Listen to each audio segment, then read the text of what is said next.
colega da enfermagem, tudo bem? Seja mais uma vez muito bem-vinda e muito bem-vindo a mais uma live aqui no único canal que fala sobre o empoderamento da enfermagem desse país, sempre trazendo conteúdo novo, relevante, importante para nossa enfermagem. Lembrando que aqui o objetivo é a gente sempre resgatar a nossa condição do que é ser enfermeiro, ok? Então, para você que está entrando aí, eu já pergunto se vocês estão me vendo e me ouvindo bem, se a conexão está boa, nesse friozinho delícia que a gente está vivendo nesse inverno, principalmente para a galera carioca que está acompanhando aqui. A gente não está acostumado com esse frio, mas eu adoro. E aí, só coloca para mim aqui se vocês estão me vendo e me ouvindo bem. Mostra aí como é que tá. Enquanto a gente aguarda aí os nossos amigos. E já vou pedindo aquele favor especial pra você que tá aqui acompanhando a live. Eu já peço pra você entrar nessa gaivota que tem aqui do ladinho e clicar. Mandar pra todos os amigos que você tem da enfermagem. Lembrar pra galera que a gente tá aqui ao vivo agora.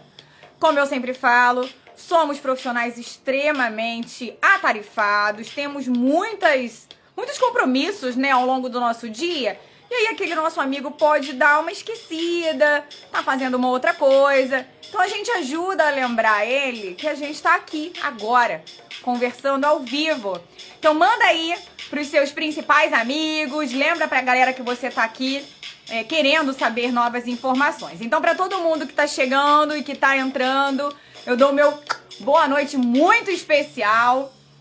E vou pedir mais um favor, pessoal. Pra você que tá aqui acompanhando esse momento, outro detalhe.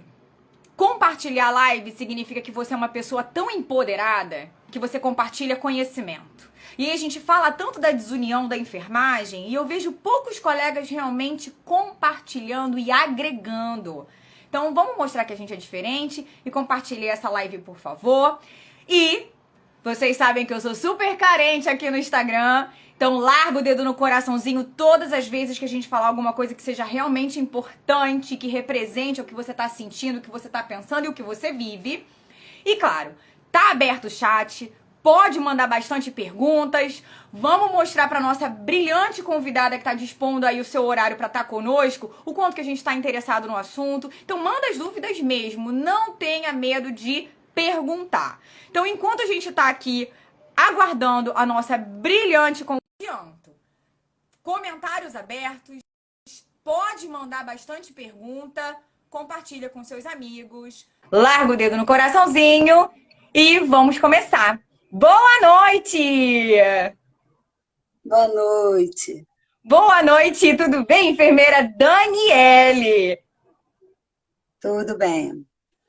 Vamos lá, querida. Muito obrigada, primeiro, por disponibilizar aí um tempo na sua agenda, para dar atenção aqui para o nosso canal. Fico muito satisfeita, honrada e me sinto privilegiada por estar trazendo aí um conteúdo tão importante, um assunto que normalmente rola muitos tabus para a galera. E acho extremamente importante trazer quem é de competência para discutir sobre esse assunto tão importante e extremamente delicado, que é o protocolo de morte encefálica e como que o enfermeiro se insere nesse mercado. Então, para a galera que está aqui acompanhando a gente, já adianto que esse é o tema da live. Então, boa noite, muito obrigada, Daniele, por estar aqui conosco. E já para começar, para a gente não perder tempo, conta pra gente um pouquinho da sua história profissional, para a galera entender como é que o nosso caminho se encontra, mas como é que você chega até aqui. Quem é a enfermeira Daniele?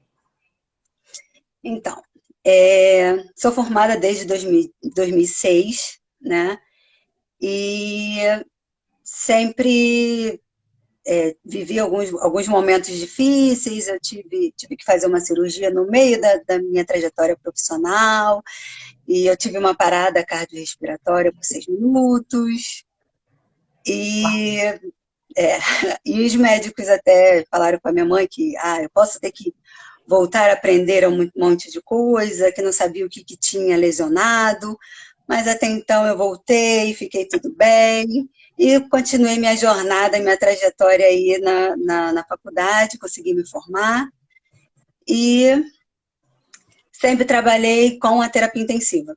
Meu primeiro emprego, tipo, depois de um ano de formada, trabalhei na terapia intensiva, né, do hospital do Alberto Torres, trabalhei lá por um ano e um tempo, e sempre em CTI.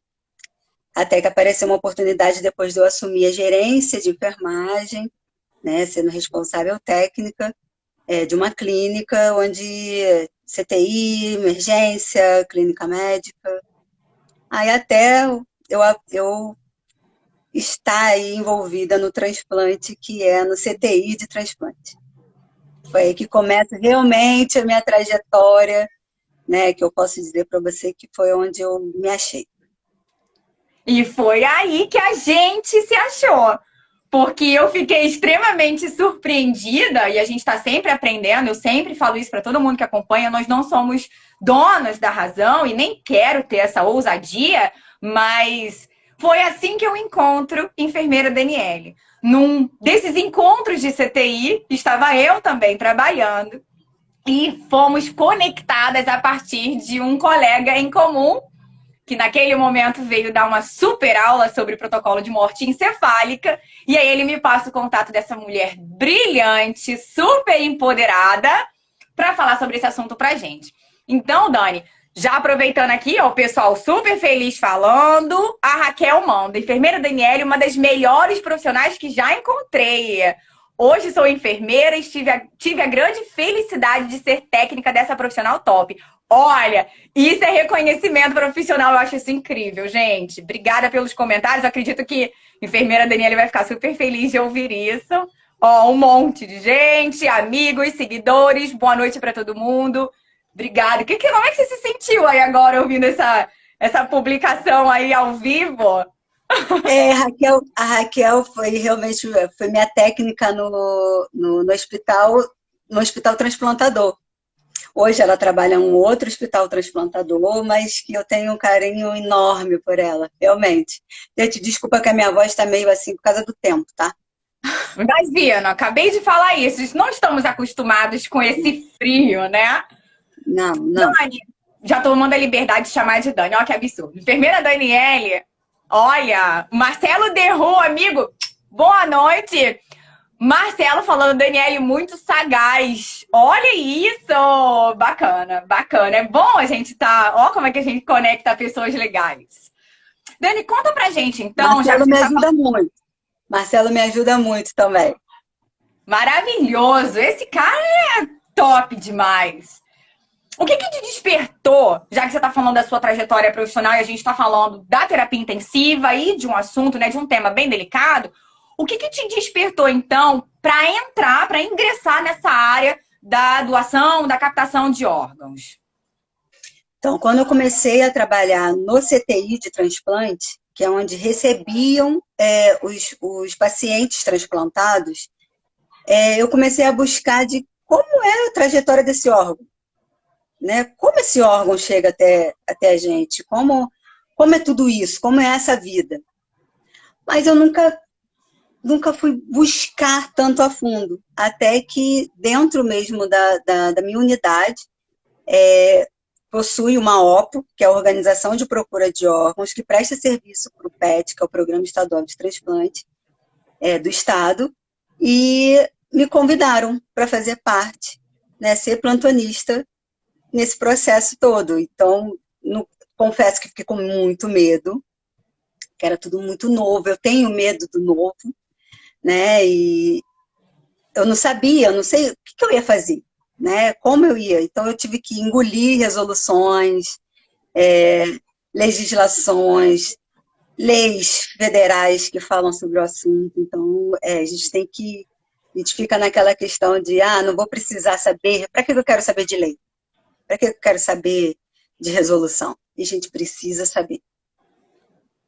Eu sempre digo isso aqui, tá? Quem tem a lei do exercício profissional, o código de ética, as principais legislações que regem a enfermagem, Não há criatura nesse mundo que te obrigue a fazer uma coisa que não seja da sua competência. Então tá aí, ó, ela chancelando a frase que eu sempre digo por aqui. Digo que são nossas bíblias, né? De alguma forma a gente tem que olhar para elas. Sim. Bacana. Quando você pensou, então, nesse movimento todo, e aí você fala do medo de entrar nesse universo, eu acredito que a maioria de nós, me arrisco a dizer, tem medo do novo, né? Tudo que é novidade dá aquele frio na barriga. Como que foi para você esse primeiro momento inicial de chegar ali, se você se recorda do seu primeiro contato nesse momento de estar ali assumindo o papel? E se você pode já trazer de uma forma assim bem resumida para a galera que está acompanhando, tem muitos estudantes que acompanham a gente, principalmente quando a live vai para o YouTube. Conta pra gente resumidamente como que é, então, o protocolo de morte encefálica, assim, na prática. Primeiro momento, assim, você precisa... O protocolo de morte encefálica, ele é médico, né? Porque o diagnóstico é médico. Então, como uma enfermeira vai estar questionando, né, vendo a questão de todo o protocolo de morte encefálica junto com a equipe médica. Então, esse era o medo, né? O medo do novo, o medo de algo que a gente não conhece. Então, o protocolo de morte encefálica, primeiro eu tenho que ter uma lesão neurológica grave. Então, para isso, eu preciso ter uma tomografia compatível com essa lesão, que é uma lesão neurológica grave. Não posso achar que é uma veia hemorrágica. Eu tenho que ter certeza que é uma veia hemorrágica e ela ser compatível com morte cefálica. Então, eu preciso ter 2 médicos, né? São médicos diferentes para fazer os exames, né? Então, eu tenho que ter uma temperatura acima de 35, uma pressão sistólica acima de 100, uma saturação acima de 94. Então, tudo isso é o que a gente vai buscar na prática. Então, os meus enfermeiros vão até esses locais onde notificaram um protocolo de morte cefálica, na minha área, que é a Zona Norte, e buscar essas temperaturas no balanço hídrico. Então, quem faz o balanço hídrico? Né? Quem vê os sinais? Quem vê primeiro os reflexos, né? Que vai... o seu João não atende, né? O seu João não abre o olho. Então, é a enfermagem que está nesse protocolo todo, né? Então, eu preciso ter 2 médicos diferentes, agora, pela resolução 9, eu só preciso ter um teste de apneia, então eu não preciso ter 2 testes de apneia. Preciso ter um método gráfico, tá? Que o método gráfico pode ser o Doppler transcraniano, o eletroencefalograma, que ele pode estar contido em qualquer momento do protocolo, tá? Então, eu posso abrir o protocolo hoje, eu posso abrir o protocolo de morte cefálica com o método gráfico, tá? Ou eu posso fechar o protocolo de morte cefálica com o método gráfico. E ao final desse protocolo, eu tenho o óbito declarado pelo médico, no fechamento, que é o óbito do doente, tá? Então, a partir do momento em que eu faço o último exame, é horário, a data é a hora do óbito. Aí sim que a gente vai falar sobre doação de órgãos. Então, o protocolo de morte encefálica não é para doação de órgãos. O protocolo de morte encefálica é para garantir à família e àquele indivíduo o direito ao diagnóstico. E a gente está ali apenas para garantir esse direito. Perfeito. Olha só, essa é uma das principais dúvidas que, inclusive, os meus estudantes falam bastante. Como desmistificar essas duas relações, né? Porque a gente percebe que o enfermeiro, a equipe de enfermagem, de um modo geral, está extremamente ligada a toda a construção e avaliação desses reflexos, né? Dessa identificação se tem ou não reflexo. E aí a gente já começa aí destrinchando ali um papel específico e privativo do enfermeiro, propriamente dito, como você citou. Você consegue colocar isso pra gente? Quais são os principais testes que o enfermeiro faz para chancelar esse diagnóstico? Porque aí tem o auxílio, né? A gente informa, o médico tá junto, como é que funciona isso literalmente na prática? Porque nós vamos buscar, a gente vai avaliar a pupila, né? Reflexo de tosse. Então, eu vou aspirar que ele é doente. Esse doente não tosse, né? Esse doente não tem estímulo algum. Então, esses estímulos que a gente vai chegar para a equipe médica, olha, seu João não tosse, o seu João, eu fui avaliar a pupila, então ele não tem uma fotorreação, né? Ele não tem mais um movimento ocular, eu mexi, eu botei soro no olho, fiz aquela hidratação e ele não teve nenhuma reação. Então, são esses tipos de exames que a gente comunica, que o enfermeiro acaba fazendo, né? E o médico em si vai iniciar os testes, suspender sedação, porque mesmo com sedação, esses pacientes têm reflexo. A pupila vai reagir, o paciente vai tossir. Então, esses reflexos, quando eles começam a ser abolidos, quem percebe no primeiro momento é a enfermagem. A enfermagem, a fisioterapia. Então, são esses profissionais. Muito bom. E Marcelo aqui, ó, botando um monte de elogios que eu faço questão de trazer, porque eu acho que isso é o reconhecimento e faz parte do nosso papel aqui, ó. Quando a Dani mergulha na avaliação dos pacientes, é um show de conhecimento. Muitas captações só aconteceram por conta da persistência e conhecimento dela. Ai, que legal. E aí, Dani, olha eu, super íntima, enfermeira Daniele, conta pra gente, identificou então a morte encefálica de um indivíduo. Qual é o próximo passo? Como que acontece isso para quem nunca ouviu falar dessas informações? Decidiram lá, a equipe médica fechou o óbito, como você falou, os testes foram realizados, toda a parte de protocolo, toda a parte burocrática propriamente dita foi executada pelos profissionais de competência. E aí? Então, nesse primeiro momento, quando a nossa equipe já é contactada, a gente notifica, né? Porque o protocolo de morte cefálica, a notificação dele é compulsória. Então, ele tem que ser notificado. A gente notifica para a central de transplante, né, no 155. Então, informamos todas as questões do protocolo, os exames clínicos, a gente manda para a equipe tem um médico intensivista que vai avaliar esses exames e vai dizer se esse paciente ele é um possível doador, né, ou não. Se ele é uma exclusão clínica, porque ele pode fechar o protocolo, ser uma exclusão clínica, e a equipe médica tem o direito, né, tem o suporte, respaldo de lei, para estar desligando o suporte e entregando esse corpo para a família sepultar. Então, a partir do momento em que a equipe de transplante, a equipe da central, do PET, né, que antigamente se chamavam de Rio Transplante, e agora é Programa Estadual de Transplante, eles dizem pra gente, ó, ele é um potencial doador, aí sim a gente vai orientar a equipe médica com relação à manutenção de todo o processo, às vezes de troca de antibiótico, tá? Então, tudo isso é feito uma avaliação em conjunto, tanto da minha equipe, que passa as informações, a equipe técnica do PET e o médico intensivista que vai estar fazendo todas essas questões. Bacana. Então, a gente preserva aquele corpo, aquele indivíduo, para garantir que aqueles órgãos estejam o mais adequado possível para salvar novas vidas. Só para a gente lembrar disso, né? Estamos falando de o indivíduo é um corpo, é um familiar, é uma pessoa amada por outras, que a gente precisa ter todo o respeito. Né? Oi, desculpe? A gente sempre fala, né, que é o amor de alguém.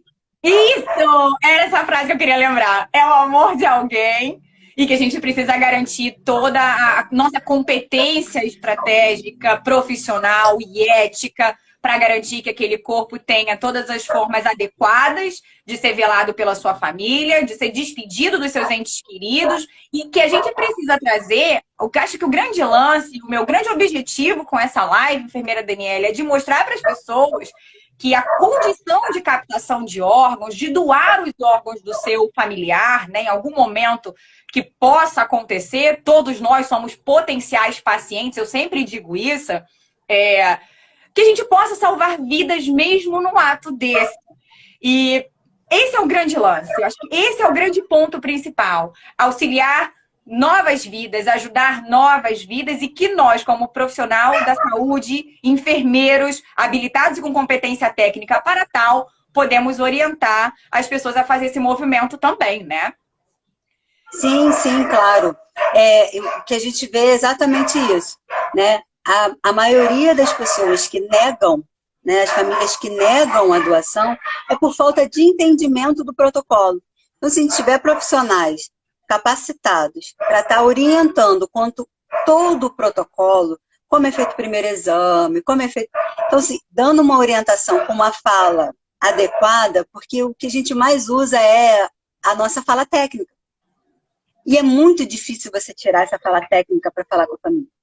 Então, a gente precisa fazer isso, né? Às vezes a família não sabe que diurese é urina, então a gente precisa de hipertensão, hipotensão, a gente precisa, sim, utilizar da fala comum, né? Então, às vezes a família não entende realmente do protocolo e às vezes acaba negando, tá? Então, e o que eu tenho visto, que às vezes não é só da família, é sim dos profissionais. Profissionais em geral. Não é só... são em geral. Técnico, enfermeiro, fisioterapeuta, os médicos. Então, a gente tem realmente ausência de informação com relação ao protocolo de morte cefálica. Por isso, mais uma vez, que eu achei extremamente relevante a gente falar isso. Eu, como enfermeira intensivista, fiquei muito surpresa quando encontrei o colega lá fazendo a avaliação, que fez essa ponte entre nós duas. E agora eu tô vendo aqui todo mundo chancelando o seu conhecimento como tal, trazendo aí a sua competência técnica para estar aí ocupando o seu espaço.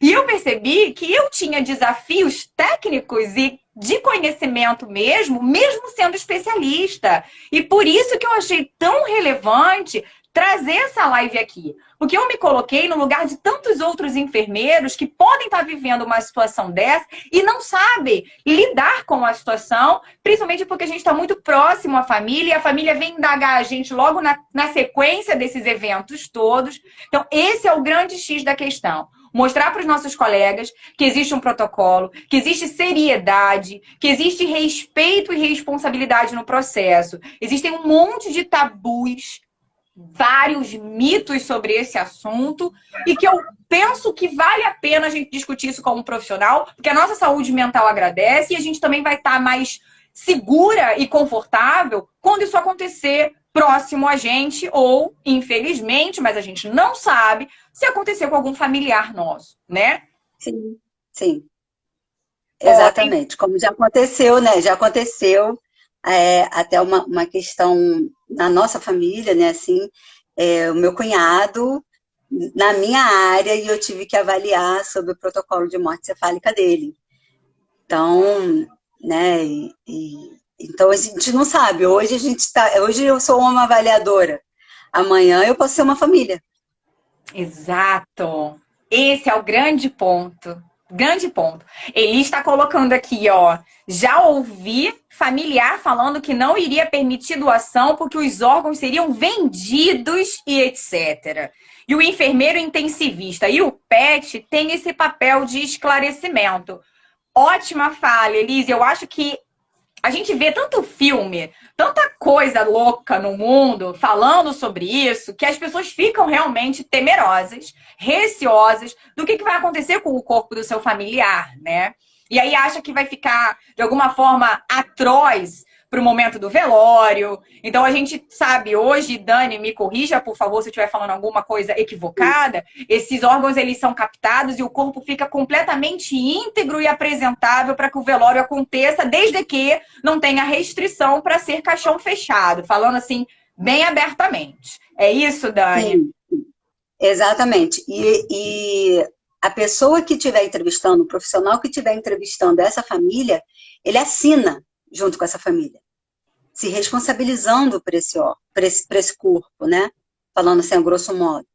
Então, do mesmo jeito que a família autoriza, né, que seja entregue até 24 horas para fazer o sepultamento devidamente, o corpo sendo entregue dignamente, eu assino por isso. Então, assim, geralmente eu dou o telefone, a gente tem um telefone corporativo, minha equipe muitas vezes até dá o telefone pessoal, até mesmo para poder fazer esse acolhimento melhor, né? Até mesmo tirar dúvida. Então sempre eu falo para a família, chegou em casa, eu sei que vocês vão no Google. Então, chegou no Google, procurou e viu alguma coisa que vocês ficaram com dúvida, pode me mandar mensagem. Então, assim, realmente eu não tenho medo do Google, porque eu tenho um respaldo, né, de lei, eu tenho um respaldo, né, de resolução, e tenho como explicar e orientar essa família da melhor forma. Então, a gente Bacana. teve ali, o primeiro tabu foi a questão da identidade, né, que as pessoas colocavam lá em cima da identidade, se era ou não doador. Então, Isso. em 2001 isso acabou, né, até mesmo porque as pessoas achavam que se tivesse na identidade, que sou ou não, que eu sou doadora, que chegava no hospital e alguém poderia pegar o seu órgão e até mesmo ou vender, ou, né, ou fazer qualquer coisa do tipo, vou desligar para poder fazer as coisas, e então teve Acelerar o uma processo. diminuição, teve uma diminuição bem considerável mesmo com relação a isso e foi retirado. Então, quem é responsável pelo seu corpo é a sua família. Se você não tiver família, infelizmente, né, você não tiver ninguém por você, infelizmente você não tem como ser doador. E isso é um assunto importante, é um assunto meio mórbido de falar, mas importante da gente citar, porque faz parte do nosso processo, nós cuidamos desse corpo, né?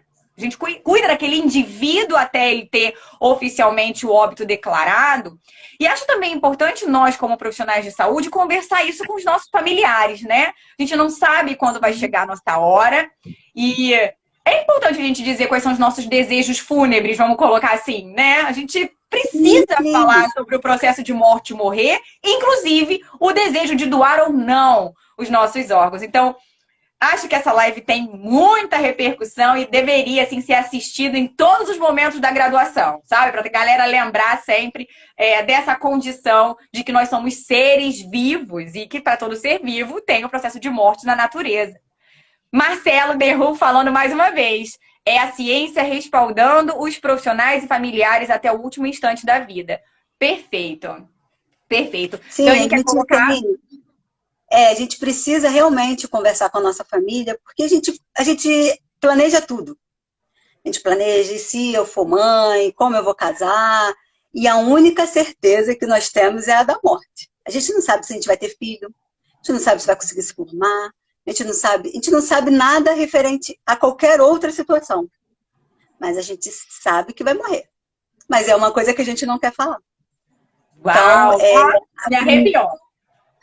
É não, real. eu fiz um plano funerário e a menina do plano, ela ria, né? E eu falava para ela assim, olha, eu não quero flores vermelhas, eu só quero flores brancas, eu não quero... E ela ria, porque ela falou assim, nossa, mas você fala tão fácil da morte. Eu falei, gente, mas é a única certeza que a gente tem. Então, a gente tem que sim, do mesmo jeito que a gente tem uma facilidade para falar de outras situações, por que não falar da morte? Acho que a gente Exato. tem, qual é a roupa que eu quero ser sepultada? Por que deixar essa responsabilidade com quem ficou?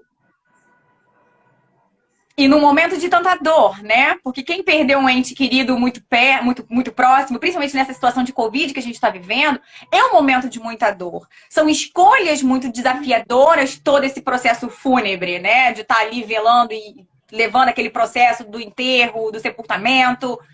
Acho que a gente poderia facilitar mais essas etapas para as pessoas que a gente deixa, né? Que amam a gente de alguma forma. Perfeita essa colocação. E vou aproveitar esse gancho para dizer, e já que você falou isso, que a nossa única certeza é a morte, eu costumo dizer isso também.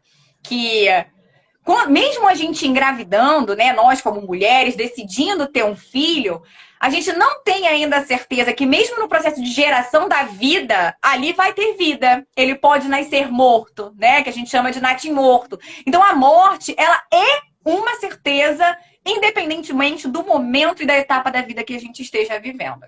Então, perfeito. A galera tá curtindo porque tá já lançando o dedo no coraçãozinho, que eu adoro muito isso.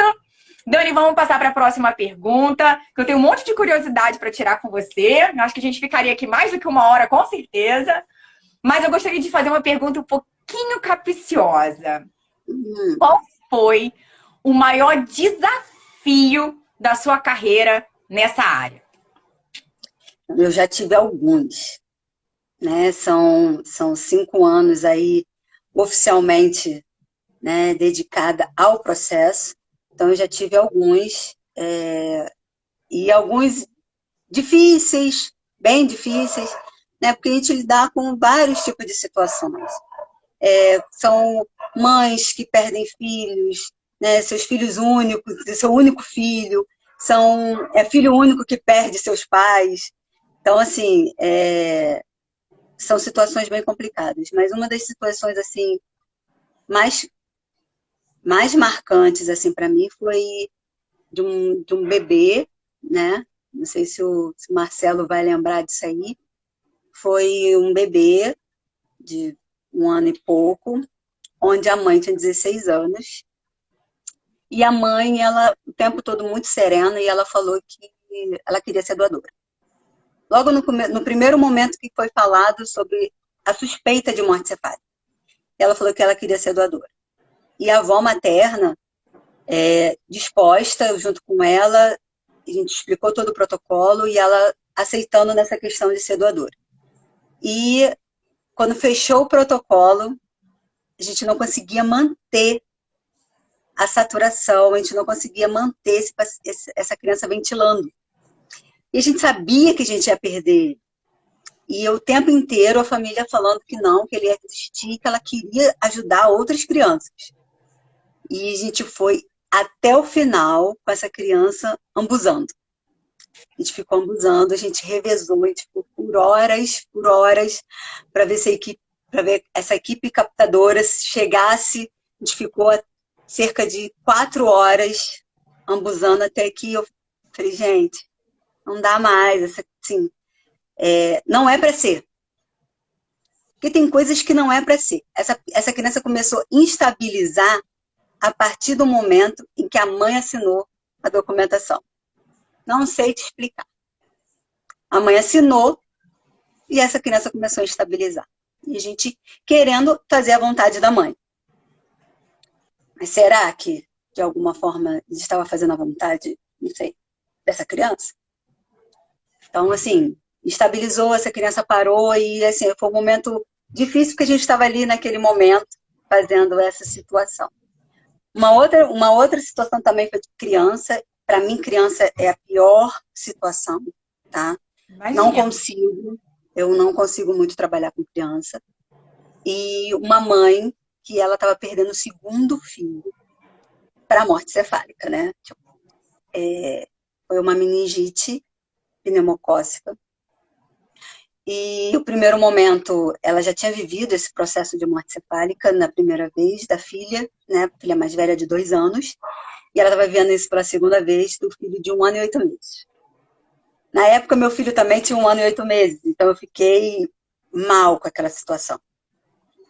E ela não falava muito sobre isso comigo.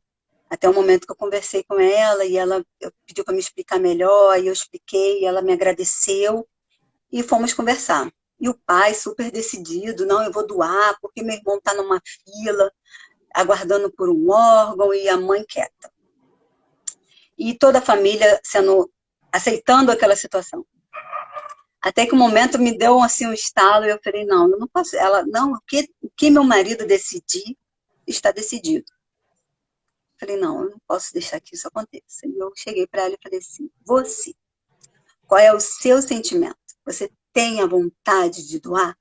Porque a doação, ela já fala por si, ela é o ato de doar. Se aquela situação de doar vai te trazer algum problema, seja ele psicológico, seja ele qual for, algum conflito familiar, não é mais doação. Então, eu fui perguntar para essa mãe qual era o desejo dela, não da família, o desejo dela. E ela falou para mim que não queria doar. Naquele momento, eu levei ela até o lado do filho, ela se despediu e o médico desligou o suporte e entregou para ela sepultar. Então, assim, ali naquele momento ela chorou. E ela chorou e ela me agradeceu. Porque ela estava fazendo a vontade da família, não era a vontade dela. Qual é a vontade dela? Por que ela fez isso? A minha intenção não era julgar e nem questionar o porquê. Simplesmente era o desejo dela. Então, esse para mim foi os momentos assim, para mim, mais desafiadores, né? Com relação ao protocolo em si. Agora, a questão, assim, profissional ainda é o desconhecimento dos profissionais mesmo com relação ao protocolo. Então, a gente ainda tem muitos protocolos invalidados, né? A gente ainda tem muitas informações trocadas e aí sim, isso sim, para mim ainda é um desafio que eu ainda enfrento. Caramba! Desafios infinitos, primeiro pela parte emocional, de lidar com a situação do processo de morte e morrer, que nós ali somos jogadas, né, a encarar que a gente vive um processo de finitude. Então, você ter uma estrutura emocional tem que ter muita força, né, interna para lidar com isso. E eu consigo perceber que você ainda tem o seu lado humano muito forte. Acho que esse é o ponto principal. Acredito que se a gente viver algum momento da nossa carreira que perca isso, acho que a gente está na profissão errada. E aí isso me choca muito, né? De ouvir alguns colegas falando que a gente se acostuma. Mas você citou essa questão da criança e dessa mãe e todo esse cenário. Me veio um vislumbre agora e eu ouso em dizer aqui, e você pode ficar à vontade se quiser comentar sobre, mas eu acredito que o apelo espiritual, a religiosidade dessas famílias contam muito na hora da tomada dessa decisão também, né? Sim. Então, olha aí, mais uma vez, tendo que ter muita sensibilidade ao ouvir. Porque a gente sabe que aquela pessoa, né, com determinados órgãos preservados, poderia salvar X vidas. Ouso dizer que, dependendo do corpo, se esteja completamente preservado, não sei se essa palavra é compatível com o universo que você vive, mas se a gente tem órgãos íntegros para disponibilizar para outro indivíduo, a gente conseguiria salvar aí pelo menos umas 5 vidas, né, facilitando aí com que outras pessoas tivessem mais condições de sobrevivência. Mas como explicar isso para uma família que talvez tenha esse apelo espiritual, né, o lado religioso muito forte? Olha, é desafio pra caramba. Deixa só eu fazer uma correção minha. Eli, por favor, me desculpa. Quando eu li seu comentário, eu tinha falado Elis, porque eu li o nome completo. Perdão pelo equívoco. E agora que eu vi aqui com mais atenção. Então, desculpe. Dani, quer falar alguma coisa sobre essa condição espiritual, religiosa? Já abordei várias situações mesmo de várias religiões, né? Já fiz abordagem de todas as religiões. A última que eu ainda não tinha estudado, que durante esses 5, 6 anos aí eu ainda não tinha vivido isso, foi dos ciganos. Né? Então, um filho falou que a mãe não era doadora por ser cigana. Então, eu fui até buscar com o programa, né, se a gente tinha algum relato, alguma coisa referente a isso. Então, é uma coisa que eu ainda estou estudando, né? Uma situação que eu ainda estou estudando, mas eu mostrei isso para o programa, para a gente saber se tem alguma coisa que seria, né, não favorável, né? Mas eu ainda não consegui essa informação. Porque até mesmo a questão que a gente, toda vez que eu vou dar entrevista ou vou falar sobre isso, falam sobre a questão da testemunha de Jeová, né? E o testemunho de Jeová, ele não aceita receber sangue, mas ele aceita receber um órgão, ou doar um órgão. Porque o órgão, ele não vai com o sangue, ele vai com líquido de preservação. Então, não existe o sangue. Então, ele aceita receber. Olha! Acabei de ter uma descoberta nova. Na verdade, essa live está tendo várias descobertas para mim. Eu espero que consiga aí trazer conhecimento para bastante gente. Essa eu não sabia, da condição do testemunho de Jeová. Eu acredito que a gente ainda precisa amadurecer muitas discussões sobre a espiritualidade. Como você bem colocou do cigano, eu jamais ia pensar algo diferente nesse quesito. Na verdade, a gente não conversa também sobre esse tipo de coisa, né? Na nossa profissão. Sim, a gente não tem muita essa ligação, né? gente acaba não conversando realmente sobre essa condição. Até mesmo eu tive, no momento, numa aula da pós, um professor até questionou se quando a gente vai oferecer, né, a gente vai ofertar o alimento para aquele doente, se a gente pergunta se ele tem algum ritual antes da comida. Uma coisa que a gente nunca... Falei, gente, mas sabe? É verdade. A mesma coisa é a despedida. Aí eu comecei a pensar para a minha realidade. Né? Porque assim, eu trabalho com terapia intensiva, então eu acabo não ofertando alimento. A gente vai oferecer a dieta integral, mas o paciente está entubado, então não é a minha realidade. Mas eu fiquei pensando na outra situação. A gente leva essa família para se despedir. Seja ela antes do desligamento do suporte, seja ela antes de ir para a captação. Então, a gente leva essa família para se despedir. Aí eu me pergunto, será que eles não têm um ritual para essa despedida? Então eu comecei a pensar nessa situação, né, de como seria. Eu nunca tinha abordado essa questão. Ó, me fez refletir mais uma vez, porque eu também sou enfermeira de terapia intensiva e a gente às vezes vai na logística do dia a dia, dos processos, tudo muito pautado no que a gente está acostumado a fazer. Vou começar a olhar com mais atenção, com certeza, depois dessa live. E já tô vendo um monte de gente gostando. Enfermeira Helena Coach, beijo especial para você, essa mulher maravilhosa, super empoderada, dizendo que tá aprendendo muito com você, Dani. Olha isso, dizendo que a live tá espetacular. Obrigada. E Marcelo, mais uma vez, essa enfermagem realmente empoderada de conhecimentos que vai muito além do que a academia oferece, com certeza. Eu acho que a gente ainda tem uma formação muito biomédica, hospitalocêntrica, que não está preparando a gente porque é a nossa função real. Pronto, falei, polêmica lançada. Ponto muito importante, humanização total. Às vezes a gente esquece, né, gente? Quando a gente tem dor, a gente tem pressa. E eu digo isso sempre para os meus acadêmicos maravilhosos, meus seguidores que acompanham aqui. Quem tem dor tem pressa, a gente tem, né, vontade de ser socorrido rápido, que o nosso problema seja resolvido rápido. E é simples, é só você pensar quando você está com dor. E aí tentar fazer isso para o outro também, né? Muita gente aqui botando, ó, Dani, parabéns, sempre muito humana. Olha, Helena disse que o TCC dela foi de paciente comatoso, vida ou morte. Ó, que legal. Acho que a gente precisa sim trazer mais essa discussão. O meu primeiro trabalho na faculdade foi sobre morte e morrer. Olha! Foi um livro que a gente teve que ler sobre o processo, né, de morte e morrer.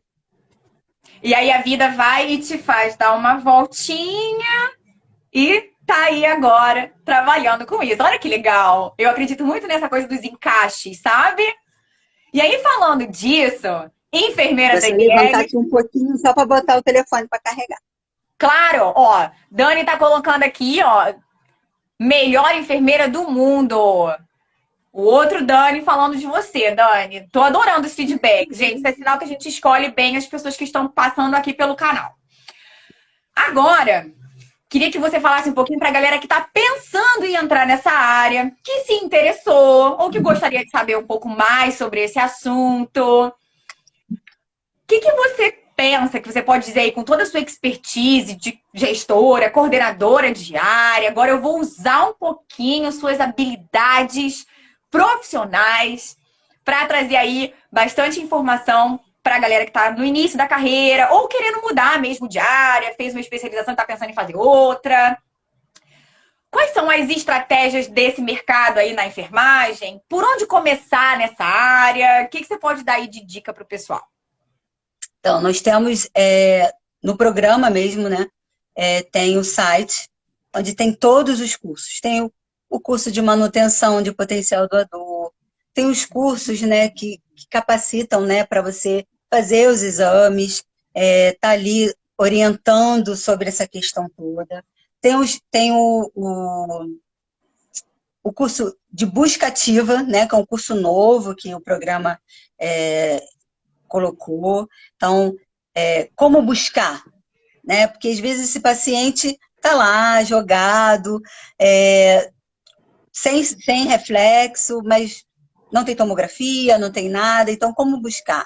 Como saber se esse paciente tem uma lesão neurológica grave? Tipo, perdeu os reflexos, então tem que fazer uma TC, vamos saber o que aconteceu, né? Parou, não parou, como é que tá? Então, eu acho que, no primeiro momento, a gente tem que buscar conhecimento, né? Nunca parar de estudar. Então, para começar nessa área, você precisa continuar estudando.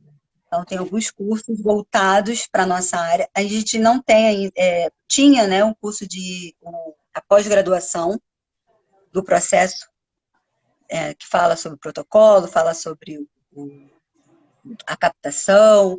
Então, por momento, deu uma parada nessa pós-graduação, que essa pós-graduação era no Einstein, e a gente não sabe quando que vai retomar, mas a gente tem aí alguns desejos, alguns profissionais montando algumas coisas aí que em breve aí vocês vão ouvir falar. Oh, que legal! Não pode parar. Até Tadeia Ludovico falando aqui, ó, grande mercado para o enfermeiro, eu concordo plenamente. Acho que a gente deve estar desbravando novos mercados e os mercados que já existem, fazer ele com competência cada vez maior. E aí, aproveitando aí que a gente está numa moda de caçadores de talentos, muita gente aí falando dessa parte agora da enfermagem. Você, como coordenadora, deve já ter participado de vários processos seletivos, de avaliação mesmo de como que acontece para esse camarada se inserir no mercado. Você pode dizer para a gente assim, quais são as habilidades necessárias para ser um profissional dessa captação? Qual é o seu olhar, assim, como gestora, que essa pessoa precisa ter ou aprimorar? Então, a primeira coisa é ser intensivista. A gente precisa... Porque ele precisa saber o que são as aminas, ele precisa saber o que é um acesso profundo, ele precisa entender que a amina fica numa via exclusiva, ele precisa entender sobre dieta interal, porque às vezes esse paciente pode estar fazendo uso de dieta interal, dieta parenteral. Então, assim, eu preciso ter um profissional intensivista, tá? Segundo momento, eu preciso ser uma pessoa acolhedora. Então, eu não tenho como conversar com uma família, conversar com a equipe, né? Conversar com a equipe em geral, tá? Não só a equipe médica, como a equipe de enfermagem, como a equipe da fisioterapia, até mesmo assistente social. Então, a gente precisa ser acolhedor. Esse é o primeiro ponto. E a gente precisa saber o que realmente a gente está falando. A gente precisa entender da resolução, a gente precisa entender, né, das leis, porque existem muitas leis que regem o transplante, então a gente precisa entender elas. Então, eu acho que, assim, para você pensar, né, que eu quero trabalhar nessa área, tanto da captação quanto do transplante, porque o transplante agora, ele deu um boom, né, deu uma crescida, nós temos vários hospitais fazendo transplante, são poucos, né, são poucas unidades onde a gente tem CIDOT, né, que CIDOT é a Comissão Intra-Hospitalar de Doação de Órgãos e Tecido para Transplante. Então, todo hospital com mais de 200 óbitos deveria ter uma CIDOT. Então, o que a gente vê é que são CIDOTs que só estão registradas em papel, né, que não fazem a ação exclusiva, né, então, a gente precisava ter mais CIDOTs exclusivas, profissionais exclusivamente para estar exercendo essa função, né? Então, nós temos aí ainda alguns hospitais que estão tentando, né, alguns diretores pensando nisso. Então, a gente tem aí, de repente, um mercado mais aberto, né, para esses profissionais que queiram estar entrando nesse mercado. Então, é hora de estudar. Papel de sensibilização até mesmo da equipe multiprofissional, né? Você falou em pontos extremamente estratégicos que eu trago sempre no meu método do empoderamento para a galera que segue aí, que é o conhecimento sempre. E aí você fala do acolhimento, isso é a nossa postura ética. E a especialização, né? A gente está ali realmente fundamentado nos preceitos ético-legais do que a gente pode e o que não pode fazer. Então, só chancelando o que eu sempre digo aqui, em qualquer área que a gente queira atuar, e essa não o contrário, né? Não menos importante do que as outras, mas que realmente tenha muita relevância. Eu penso que com o processo de envelhecimento populacional, a demanda aumenta, com as pandemias, né, acredito que tenha aumentado. Obviamente, com a Covid, a doação não é permitida, né, por conta da contaminação do tecido, acredito eu. Se eu estiver falando bobagem, me corrija. E aqui... o paciente com Covid, ele não é doador, mas ele abre o não... protocolo de morte encefálica. Ah, sim, corrigindo aí a fala. Pode abrir o protocolo de morte encefálica, mas ele não seria disponibilizado de estar ali sendo, auxiliando outras vidas, né? Sim. Bacana. O Marcelo está colocando aqui que também pode ser especialista em emergência. Também pode ou só intensivista? Então, para a minha realidade, né, quando eu já entrevistei algumas pessoas para entrar na situação da OPO, eu dou a intenção do intensivista, tá? É claro que o emergencista, ele tem a questão de saber o que é o acesso profundo e tudo, apesar da gente não ter tantas questões voltadas para isso, para fazer essas atividades na emergência. Entendi. Geralmente a gente vai para o CTI e começa a fazer as coisas diretas no CTI. Então, acesso profundo, geralmente a gente vai pegar no CTI, uma PAM a gente vai pegar no CTI. É verdade. Né? Então, por isso que eu volto para a questão do intensivista. Mas para avaliação do protocolo de morte encefálica, que pode ser isso que o Marcelo possa estar colocando, o médico, um dos médicos precisa ser ou neuro, ou emergencista, ou intensivista. Pode ser por isso que ele tenha colocado. Não, acho que a pergunta, na verdade, foi eu que me expressei equivocadamente. Porque quando eu perguntei quais eram as habilidades do enfermeiro, quais eram as competências, né? Se poderia ser especialista em terapia intensiva e se poderia também ser especialista em emergência ou não. O cara tem que ser especialista realmente em... Pode ser. Não é que ele não precise ser só intensivista, não. Mas ele precisa saber. Sim. Ele precisa saber dessas situações, do acesso profundo, da PAM, porque a gente colhe gasometria, né? A gente está auxiliando no teste de apneia, então a gente precisa saber como colher. Se o paciente não tiver com PAM, então como colher? Então, essas habilidades a gente tem nessas duas áreas, né? Tanto na terapia intensiva como na emergência. Pronto, foi isso. Acredito que foi isso, né, Marcelo? Se eu falei errado, acredito que era isso. Como é que esse enfermeiro consegue se inserir nesse novo mundo aí, né? Então, tendo especialização em emergência e em terapia intensiva, pode estar apto para estar entrando aí nesse universo. Não precisa nem ser especialista, não precisa ter o título, mas eu tenho que ter a experiência. Ah, legal! Ó, dica boa pra galera também que tá aí trabalhando há um tempão e não tem especialização. Legal isso. Ou seja, é a habilidade mesmo do manejo clínico de um doente crítico. Esse é o grande ponto, né? Maravilha. Então, já que a gente já falou de habilidade, já que a gente tá falando de como entrar, você já deu dica do site. Depois eu vou pedir para você me mandar, que eu vou deixar aqui no link da descrição dessa live já o site para a galera que quiser ir, para a gente sensibilizar mais enfermeiros a estar entrando nesse mundo novo. Novo pra gente, tá? Aqui, colocando mesmo que é novidade para mim. Coloca pra gente aí, por gentileza, 3 dicas. Ó, essa é valiosa para quem ficou no final da live. Só vale para quem ficou no final da live. 3 dicas para quem está começando na enfermagem, para ser uma profissional diferenciada, empoderada, que você acha que faça realmente a diferença, inclusive na área desse protocolo, desse universo todo que você vive. O que você pensa que seja diferenciado? Além dessa coisa do conhecimento, do acolhimento, da integridade, mas aquelas posturas mesmo, sabe? Características que você acha importante para ser diferenciada como você. Então, eu sempre falo que a pessoa tem que ter muita firmeza, muita certeza no que vai falar. Porque às vezes a gente tem o conhecimento, né? A gente tem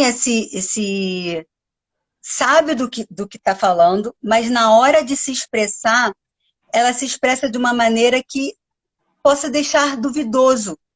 Então, acho que quando você tem uma firmeza no que você fala, você consegue mostrar para o outro que realmente é aquilo, e que aquilo está certo, você não coloca dúvidas. Então, eu acho que realmente é isso. Né? Para você se empoderar, você tem que realmente ser empoderado. Se chegar e mostrar, porque, igual eu falo com os meus enfermeiros, vocês não têm que se colocar abaixo de ninguém. Não é porque você é enfermeiro e ele é médico, ele é fisioterapeuta, que você é menor do que eles. Não, você tem nível superior tanto quanto. Você tem, muitas vezes, pós-graduação, né, ou residência, tanto quanto. Mas você precisa mostrar que realmente é o que você veio fazer. Então, uma vez eu tive um questionamento de um profissional do tipo, quem é você para invalidar o meu protocolo? Eu falei, eu sou enfermeira especializada nisso. Enquanto você vê 1, 2, né, às vezes 3 protocolos no ano, eu vejo em um dia. Então, eu estou aqui para ajudar. Estou aqui para te ajudar.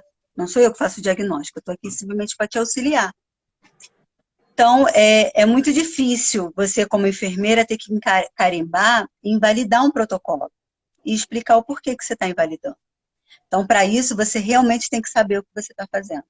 Por isso que eu falo, você não pode parar de estudar o conhecimento. Então, agora eu estou levando os meus treinamentos para uma outra visão, né? Que a gente só faz errado porque a gente não sabe. Então, a gente só levam a gente ao erro porque a gente não sabe. Então, a partir do momento em que você sabe o que realmente, o que é a sua profissão, né? Você ser enfermeiro, o que eu devo fazer, ninguém vai te induzir ao erro. Perfeito. Você está citando exatamente o que a gente sempre conversa das competências que acompanham a nossa profissão, né? A nossa identidade profissional. E a lei do exercício profissional, citando mais uma vez aqui, nem era a intenção, mas ela traz isso, né? Então, nossa competência são as nossas habilidades e as nossas atitudes e o nosso conhecimento. Então, o conhecimento ele vem automaticamente em primeiro lugar, porque a gente estuda primeiro. Depois vem a sua habilidade de fazer, de saber fazer aquilo. E na sequência vem a atitude de agir da forma mais correta, com postura ética, de forma adequada. Então, você citou os 3 pilares principais das competências profissionais. E hoje, eu me arrisco a dizer, e falo isso tranquilamente aqui, eu vejo muitos colegas com uma lista gigante de currículo, de especializações, indo a congressos, indo a simpósios, publicando. Mas aí na hora do saber fazer peca, ou às vezes o cara é super habilidoso, trabalha anos naquela experiência, mas aí a pessoa não tem a atitude adequada, a ética adequada, e aí peca. É uma tríade que essa pirâmide cai se a atitude não tiver de forma adequada, como você colocou. Essa nossa forma de lidar, de se expressar, de se colocar, de estar fazendo parte de uma equipe, de destruir de uma vez por todas a síndrome de inferioridade que existe na enfermagem e a gente se colocar assim como especialistas, assumir o nosso jaleco do poder de que eu sei, eu estudei, eu estou aqui para fazermos um processo de trabalho adequado para salvar vidas, para trazer a melhor forma possível de atendimento àquele indivíduo ou àquela população. Então, só para reforçar tudo que a gente sempre conversa sobre o ato de empoderamento, você está trazendo agora, mais uma vez, só para fundamentar o que eu sempre trago aqui. A gente precisa de um comportamento diferenciado. E aí eu vou cometer aqui, aproveitando esse gancho, já que tem gente nova chegando, se você chegar agora num plantão, num determinado hospital, eu tenho certeza que você vai conseguir apontar quem é quem ali, né? Quem é da enfermagem e quem não é. E isso é o quê, gente? Isso é comportamento. é o nosso marketing. E o nosso marketing para a sociedade está muito ruim.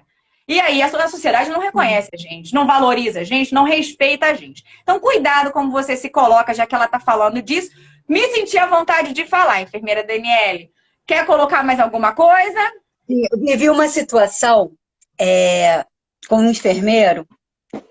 Eu estava num determinado hospital e eu estava auxiliando a levar um paciente potencial doador para o centro cirúrgico. E tinha um profissional, um enfermeiro, comigo, e ele estava todo social, né, todo bem vestido, e a gente perguntou para a médica plantonista: doutora, não vai com a gente? Vamos para levar o paciente para o centro cirúrgico? Ela falou: não, vocês já estão com o médico ao lado de vocês, o anestesista. E aí eu falei para ela: não, ele é enfermeiro. Então, assim, por que o enfermeiro não pode estar bem vestido? Por que ele foi confundido com o médico? Então, assim, isso é a nossa postura. Exato. Exatamente. É isso. E ele ficou chateado, e ele falou: mas por que ela achou que eu era enfermeiro? Por que ela achou que eu era médico? Por que o outro profissional não pode se vestir assim? Sabe? Então, assim, hoje a gente tem, na nossa categoria, a gente tem enfermeiros que são coordenadores do transplante. Né? Nós temos o diretor técnico do Programa Estadual de Transplante, não é o diretor geral, mas o diretor da equipe técnica é enfermeiro. Então, assim, a gente tem que pensar que a gente tem um posicionamento, a gente tem um lugar. Né? Então, a gente não tem que se colocar inferior a ninguém. Maravilha. Maravilha, e fico feliz de saber que vocês estão gostando, a galera que está assistindo. Ó. Enfermeiro vale o título, mas sem maturidade, concordo, de nada vale. Pessoal concordando. Olha, temos um estudante, me chamo Vladimir, sou estudante de enfermagem, não sei se estão... sim, estão de parabéns. Obrigada, obrigada, obrigada. E o pessoal gostando, concordando. Isso me deixa feliz, gente. Essa live é para vocês, é o meu movimento para realmente empoderar, para a gente transformar de alguma forma. Eu não acredito que exista outra forma da gente transformar a enfermagem que não seja através do conhecimento, do compartilhamento de saberes, de trazer de alguma forma, da forma mais lúdica que a gente pode, conhecimento relevante para vocês. Então, mais uma vez, meu agradecimento para você, enfermeira Daniele, por dispor o seu tempo. Mas não vou encerrar essa live, apesar de já ter avançado a nossa 1 hora programada. Já peço desculpas, mas eu preciso fazer a minha última pergunta, porque essa é a pergunta que move o meu coração e que eu gosto muito de saber que essas mentes brilhantes como a sua pensam sobre o nosso futuro profissional. Então, gostaria que você dissesse pra gente qual é o seu maior sonho para a nossa profissão. Então, o meu primeiro maior sonho, depois que eu entrei assim, na área, né, é que todos os profissionais que saiam da nossa área acadêmica sabendo sobre o processo de morte cefálica. Porque isso tem que estar inserido na nossa graduação, não só da enfermagem, mas da fisioterapia, né, dos médicos. A gente precisa estar inserido. Então, nós fizemos um estudo, eu e alguns outros enfermeiros, que a gente conseguiu ver que os nossos profissionais realmente não sabem, eles não aprenderam isso na faculdade. Eu não aprendi isso na faculdade. Então, do mesmo jeito que eu não aprendi há 15 anos atrás, tenho certeza que hoje muitos não aprenderam. Então, a gente realmente precisa arrumar uma forma de colocar a temática na graduação. Porque quando ele for para a pós-graduação, ele vai passar por alguns processos e vai entender um pouco mais. Mas e a graduação? Assim que eu me formar, e se eu viver um protocolo naquele primeiro momento. Então, assim, esse para mim hoje é o meu maior sonho, né? E é o que eu espero muito para a nossa área, é que a gente tenha não só esse o ser enfermeiro, e além do reconhecimento, né, profissional, questão financeira, né? Por que que muitos ganham muito, muito, né, e a gente ganha pouco, né? Por que que muitas categorias conseguem as 30 horas e a gente não consegue? Então, assim, acho que o nosso maior sonho, né, além de a gente tentar ser unidos, né, porque o que a gente mais escuta é que enfermeiro não é unido, que a categoria não é unida, é o que a gente mais escuta. Mas não é só a união, acho que a gente precisa também ter um reconhecimento aí na nossa trajetória, né? O meu primeiro maior sonho era ser uma enfermeira diferenciada, eu queria aprender Libras. Eu queria aprender, só que meu dedo doía, eu estalava muitos dedos e eu não podia mais estalar dedo, que o professor proibia, e eu queria ser diferenciada, eu queria que as pessoas olhassem e falassem assim, nossa, aquela enfermeira consegue falar com outras pessoas, que consegue ter, olha, ela tem habilidade, é a única, a enfermeira que sabe falar, e eu pensava dessa forma. Até que hoje eu consigo ser uma enfermeira diferenciada, né? Alcançar o sonho, porque hoje quando eu falo, que é a enfermeira Daniele Nascimento, muitas pessoas me conhecem. E isso para mim é muito gratificante. Fico muito feliz em saber que muitas pessoas me conhecem. Isso é reconhecimento profissional, né? E que Sim, bom que consegue ter o reconhecimento a partir de coisas boas, né? Que Deus o livre ser reconhecida por coisa ruim. Ó, o pessoal tá falando aqui vários elogios para você nos comentários. E já adiantando aqui para todo mundo, o Eli colocou que a reforma começa de dentro. Eu concordo plenamente. Plenamente. Se a gente não se autovaloriza, não tem amor próprio, qualquer um vai pisar em você. E aí começa vários dos nossos dissabores profissionais, né? Porque a gente tem aí várias discussões que a gente poderia levantar aqui com certeza, mas a enfermeira Daniela já apontou muitas. Eu percebo que a principal hoje é uma desvalorização própria. Tem muitos colegas que se autodesvalorizam.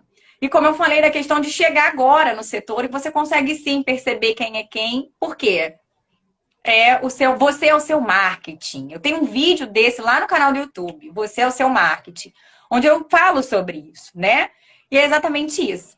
Quando a gente fala da desunião, Dani, esse é o meu movimento de tentar unir essas pessoas, de compartilhar, de trocar. As pessoas veem que você tem uma história, que você trouxe essa história pra gente, que você superou obstáculos, desafios, que você foi vindo até chegar onde você está. Então, esse é um dos principais objetivos das lives que eu trago às pessoas aqui. Pessoas que têm grande impacto social, que estão fazendo a diferença na enfermagem, que são empoderadas, que sabem se colocar e que passaram por um caminho, né? Que não nasceram de famílias privilegiadas ou que tiveram QI para chegar em algum lugar. E se tiver que isso tenha acontecido, tudo bem também, tá? Cada um com o seu. Mas mostrar aqui que são casos reais de pessoas que vieram de onde muita gente nesse momento tá. Então, a gente sempre começa de algum lugar e eu acredito que a cada dia a gente está subindo um degrauzinho na nossa vida. Então, esse é o objetivo do canal.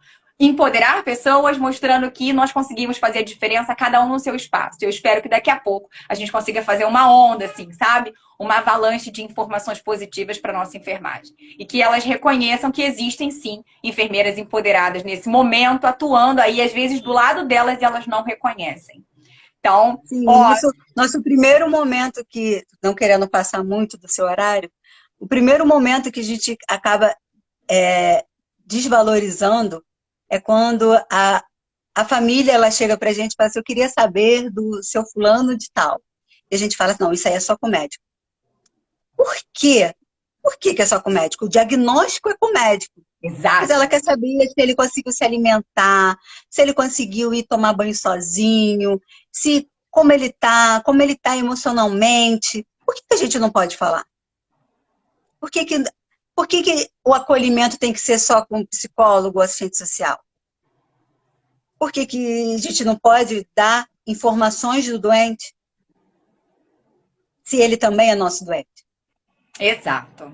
Obviamente, aí vem mais uma vez o conhecimento do nosso código de ética, né, enfermeira Daniele? A gente só repete e reproduz sem refletir. Se um familiar está perguntando sobre o estado dele nesse momento, se está dentro das necessidades humanas básicas, não está falando de diagnóstico, não está falando de resultado de exames, claro que a gente pode dizer. É claro que você pode se posicionar. O doente também é seu. Então, perfeita a sua colocação. Mais uma vez, muito obrigada. Avançamos um pouquinho, mas vamos encerrar. Antes de eu passar a palavra para você, para a gente finalizar esse movimento, eu gostaria muito de te agradecer por abrir um espaço. Eu sei que todo mundo tem uma vida super corrida e a sua, principalmente, por estar aí gerindo uma equipe, uma região inteira da Zona Norte do Rio de Janeiro. Para quem não conhece, está assistindo a live de fora do Brasil ou de fora do estado. Então, é uma região muito grande, de muitos hospitais, de uma demanda gigantesca de pacientes. Então, não é pouco trabalho. Então, muito obrigada por abrir esse espaço na sua agenda, por estar conversando aqui com o nosso canal. Eu desejo avalanche de bênçãos na sua vida, que a gente consiga cada vez mais conquistar espaços e que você seja cada vez mais reconhecida. É muito gratificante para mim receber profissionais de alta competência e aí ter a chancela do Marcelo Derru trazendo você como referência, só garante aí que a gente fez uma boa escolha mais uma vez. Então, muito obrigada. E antes de passar a bola para você, eu vou fazer um movimento que eu sempre peço, tá? Galerinha, agora é a hora daquela selfie. Marca a gente se essa live foi importante para você. Então a gente faz aquela pose bonita, enfermeira Daniele, para todo mundo marcar a gente no Instagram, pra galera lembrar que a gente estava fazendo essa live, tá? Então, vamos lá. 1, 2, 3 e já!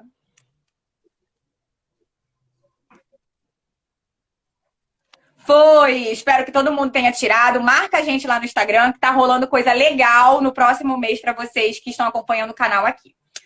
E aí, como eu sempre fecho as minhas lives antes de passar a bola, eu agradeço para todos que ficaram com a gente até o final, para todos que assistiram essa live. Isso já mostra que você é sim um enfermeiro ou uma enfermeira empoderada.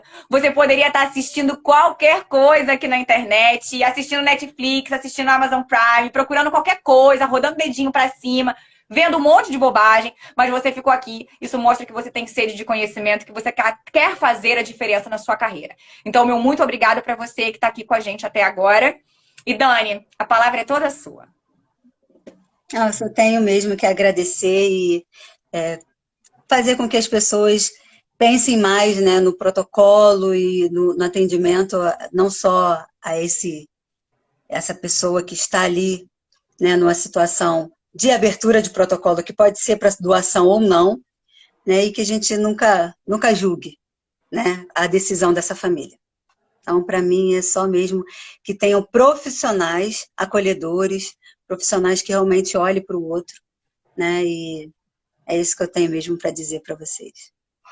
Maravilha! E essa foi a mensagem de fim, que a gente consiga realmente usar a empatia que a gente aprende na nossa faculdade, né? Porque todo mundo ouviu sobre isso em algum momento da graduação. Então, dizer que não conhece é ter furado a fila aí desse processo.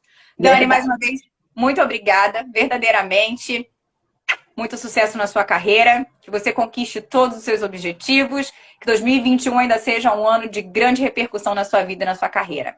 Espero que a gente se conheça pessoalmente em breve. Acredito que a gente tem muitos amigos em comum vendo aqui subindo. Então, muito obrigada mais uma vez. Beijo para todo mundo que está aqui e até a próxima live.